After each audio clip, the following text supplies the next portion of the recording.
नमस्कार सभी को राम राम।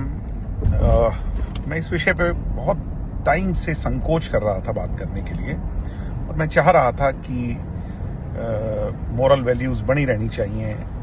हो सकता है दो लोगों के बीच में अंडरस्टैंडिंग ना हो और दो अलग विचारधाराओं में हो, पार्टियों में हो, मगर कुछ लोग सिर्फ अपनी राजनीति झूठ, फरेब, गुंडई, बदमाशी और इससे आगे लोगों को धमकाना, डराना, इससे आगे बढ़ ही नहीं पा रहे हैं।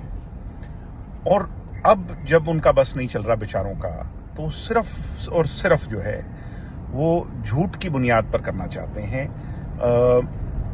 कुछ दिन पहले खबर आई कि जननायक जनता पार्टी के कुछ लोग बारडा से ज्वाइन कर गए। बाद में पता चला और एक्सपोज हुआ कि वो इंडियन नेशनल लोकदल पार्टी के कार्यकर्ता थे। ऐसा ही हुआ, मेवात के कुछ युवा साथी इंडियन नेशनल लोकदल पार्टी को ज्वाइन कर गए। बाद में पता चला कि वो जननायक जनता पार्टी से संबंधित थे ही नहीं, बल्कि इनके अपने ही लोग थे जिनको बार बार इन लोगों ने पटका पहना दिया, दूसरी बार पटका पहना दिया। आज मैं देख रहा हूं उसी पार्टी का जो अपने आप को मुखिया कहते हैं, उन मुखिया महोदय ने जो सत्य की दुहाई देते हैं और जिनका प्रदेश में नाम के आगे सत्य भी लिखा जाता है, वो एक व्यक्ति है धर्मवीर फौजी। उन्हें इंडियन नेशनल लोकदल ज्वाइन करवा रहे हैं और अपने ट्विटर और एक्स अकाउंट पर लिख रहे हैं कि ये जो है, ये व्यक्ति जो है, ये जननायक जनता पार्टी का लोकसभा का पूर्व का प्रत्याशी रहा है। अब मैंने इस खबर को पढ़ा और मैं हंसने से भी नहीं रुक पाया। और इनकी बुद्धिमत्ता, इनकी सोच, इनकी राजनीतिक ज्ञान, इनकी समझ को मैं क्या कहूं। मुझे आज हंसना भी आ रहा है, अचंभा भी हो रहा है, और वो मेरे अपने परिवार के लोग हैं, तो मैं कुछ ज्यादा कह भी नहीं सकता, मेरी भी लिमिटेशंस हैं। पहली बात, जननायक जनता पार्टी की फॉर्मेशन 2018 में हुई और जिसके तुरंत बाद चुनाव आया, जींद का चुनाव, जो कि मैंने लड़ा, और जींद के चुनाव के बाद आया लोकसभा का चुनाव, जब हमारी पार्टी को पहला सिंबल, टेम्परेरी सिंबल अलॉट हुआ था, जो कि चप्पल का निशान था। और लोकसभा के उस चुनाव के अंदर हमारा आम आदमी पार्टी के साथ गठबंधन था और रोहतक की सीट हमारे पास थी। और रोहतक की सीट पर मेरे बड़े भाई और हमारे इंसो के राष्ट्रीय अध्यक्ष भाई प्रदीप देसवाल चुनाव लड़े थे और उन्होंने अच्छे मत भी हासिल किए थे और अच्छा चुनाव लड़े थे, बड़े जज्बे से चुनाव लड़े थे।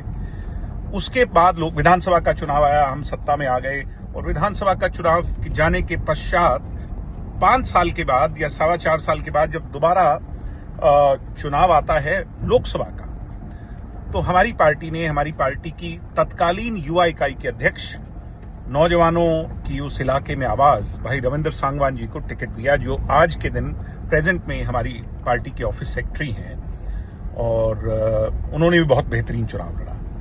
अब मैं इनकी बुद्धिमत्ता पर इसलिए सवाल उठा रहा हूं, इनकी सोच पर और समझ पर इसलिए सवाल उठा रहा हूं, और आप जागरूक लोगों को एक बात बताना चाहता हूं कि जिस धर्मवीर फौजी की बात कर रहे हैं श्रीमान सत्य जी से कहना चाहूंगा कि सत्य जी, ये तो आपकी पार्टी के ही कैंडिडेट थे, ये तो आपकी पार्टी के लोकसभा इनेलो के कैंडिडेट रहे हैं। क्या हो गया आपको? सोच भूल गए हैं, समझ भूल गए हैं। और इस व्यक्ति को कितनी बार पार्टी ज्वाइन कराएंगे? इस व्यक्ति को आप 4 या 5 बार पार्टी ज्वाइन करा चुके हैं। मुझे ये नहीं समझ आ रहा कि जननायक जनता पार्टी, दुष्यंत चौटाला, डॉक्टर अजय सिंह चौटाला, और हमारे तो कोई साधारण कार्यकर्ता का भी रात को सोते हुए इन लोगों को सपना आता है। ये हमारे से ऊपर नहीं उठ पा रहे, ये कांग्रेस की बात नहीं करते, ये बीजेपी की बात नहीं करते, ये हुड्डा की बात नहीं करते। इनको सोते जागते जो है ना, एक ही सपना, दिन रात एक ही जगह इनको जो है चिंता रहती है, पेट में इनके दर्द रहता है। और मैं कहूंगा सत्य जी, जाकर के कहीं अच्छी जगह से इलाज कराइए, या जो आपके एडवाइजर्स हैं उनको कहिए कि अच्छी जगह से जाकर के मानसिक तौर पर जो आपकी स्थिति गोल मटोल हो गई है उसका इलाज करवाइए। ये व्यक्ति हमारी पार्टी के कैंडिडेट नहीं रहे हैं। बार बार झूठ बोलना बंद कीजिए। मैं नहीं चाहता था कि मैं आऊं, मगर विवश कर रहे हैं, मजबूर कर रहे हैं, झूठ बोल रहे हैं। सत्य ही जब झूठ बोलेगा तो फिर जनता का क्या होगा? ये बड़ा सवाल हरियाणा प्रदेश के सामने है। इस झूठ की राजनीति, फरेब की राजनीति को बंद कर दीजिए कृपया करके। धन्यवाद।